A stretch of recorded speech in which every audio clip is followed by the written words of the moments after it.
जिस पुलिस पर भरोसा करना चाहिए, अगर वही घर में चोरों की तरह घुस जाए तो क्या होगा। इंदौर में जो हुआ वो सिर्फ एक केस नहीं बल्कि पूरे सिस्टम पर बड़ा सवाल खड़ा करता है। मेट्रो हेडलाइंस, आपकी बात सबके साथ, देखना तो बनता है।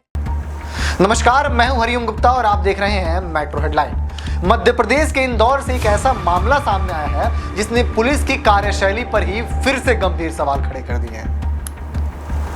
यहां लसुड़िया थाना क्षेत्र में एक बिजनेसमैन के घर में जो हुआ वो सुनकर आप भी चौंक जाएंगे। आरोप है कि लसुड़िया थाने में पदस्थ एक एसआई और 4 पुलिसकर्मी रात के समय बिना किसी वैध प्रक्रिया के एक व्यापारी के घर में घुस गए। और सबसे चौंकाने वाली बात कि ये पूरी घटना सीसीटीवी कैमरे में कैद हो गई। इस मामले में एसआई संजय बिश्नोई समेत रणवीर कुशवाहा, प्रणीत भदौरिया, दिनेश गुर्जर और दीपेंद्र मिश्रा के नाम सामने आए हैं। और अब इंदौर के लसुड़िया थाने से जुड़े इस मामले में शुरुआती स्तर पर पुलिस विभाग ने सख्त कार्रवाई की है। अब तक एसआई संजय बिश्नोई समेत 5 पुलिसकर्मी सस्पेंड कर दिए गए हैं। पूरे मामले की विभागीय जांच शुरू कर दी गई है। सीसीटीवी फुटेज और पीड़ित के आरोपों के आधार पर उच्च अधिकारियों ने जांच अपने हाथ में ले ली है। व्यापारी गौरव जैन का आरोप है कि पुलिसकर्मी घर में घुसे और उनके कपबोर्ड से 22 तोला सोना गायब हो गया।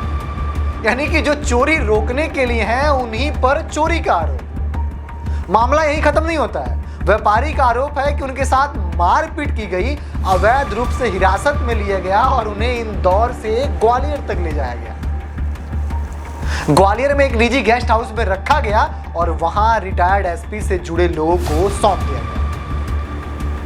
उनका यह भी आरोप है कि वहां पर उनके साथ दुर्व्यवहार भी किया गया। इतना ही नहीं, पीड़ित का कहना है कि उनसे जबरन पैसे भी लिए गए।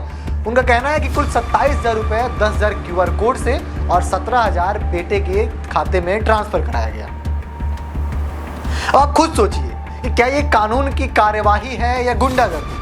अगर पुलिस ही ऐसा करे तो आम आदमी किसके पास जाएगा।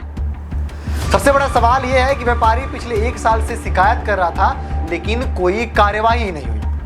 फिर 16 अप्रैल को जब सबूत और रिकॉर्डिंग दी गई तब जाकर सिस्टम जागा। बताया जा रहा है कि व्यापारी का एक रिटायर्ड एसपी से प्रॉपर्टी विवाद चल रहा था। अब सवाल यह है कि क्या यह पूरा मामला उसी विवाद से तो नहीं जुड़ा।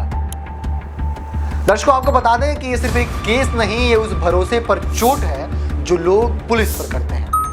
अब देखना ये होगा कि क्या सस्पेंशन के बाद सख्त कार्रवाई होगी या ये मामला भी धीरे धीरे ठंडा पड़ जाएगा जैसे बाकी मामले होते हैं। इस पूरे मामले पर आप क्या सोचते हैं कि क्या ये न्याय है या सिस्टम की नाकामी।